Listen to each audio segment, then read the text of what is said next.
Frances Eliza Hodgson was born in Manchester, England in 1849. She was the third of 5 children born to Edwin and Eliza. Edwin was an ironmonger and owned a shop. In the US, we'd call a shop like that a hardware store. The family lived comfortably, but that suddenly changed when Edwin died unexpectedly, when Frances was only 4. Eliza tried her best to keep the business going, but times were very hard. Manchester was almost completely dependent on a cotton economy that was ruined by the Lancashire cotton famine, brought about by the American Civil War. When Frances was 16, her uncle asked the family to move to Knoxville, Tennessee, where he had a thriving dry goods store. But sadly, after the end of the Civil War and the trade it had brought to the area, her uncle lost much of his business and wasn't able to support the family. Frances had always had a vivid imagination, and she channeled that into writing. Her first story was published in Godey's Lady's Book when she was only 19.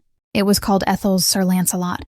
Soon, Frances was writing not only for Godey's Lady's Book, but also Scribner's Monthly, Peterson's Magazine, and Harper's Bazaar. Only a year later, she had earned enough money to move the family into a better home. Eventually, Frances was engaged to Swan Burnett, the next-door neighbor. They married in 1873 and would have 2 sons. Their eldest son they named Lionel. Frances had hoped for a girl for her second child, and had picked out the name Vivienne.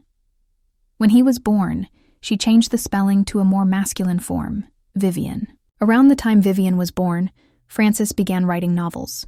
Her first novel, That Lass o' Lowrie's, was published in 1877. In 1886, Little Lord Fauntleroy was published, and made Frances a popular writer of children's fiction. Meanwhile, Frances was quietly struggling with depression, as she had for her entire life. Tragedy struck in 1890, when her eldest son, Lionel, died from tuberculosis. Frances continued to write, and her romantic adult fiction novels were popular in the 1890s. But her personal life continued to be difficult. With her deep depression after Lionel's death, Frances and Swan divorced in 1898. In 1900, she married Stephen Townsend, but they also divorced in 1902. Despite all the heartbreak, some of her most beloved books would be published in the early 1900s. A Little Princess was published in 1905, The Secret Garden in 1911.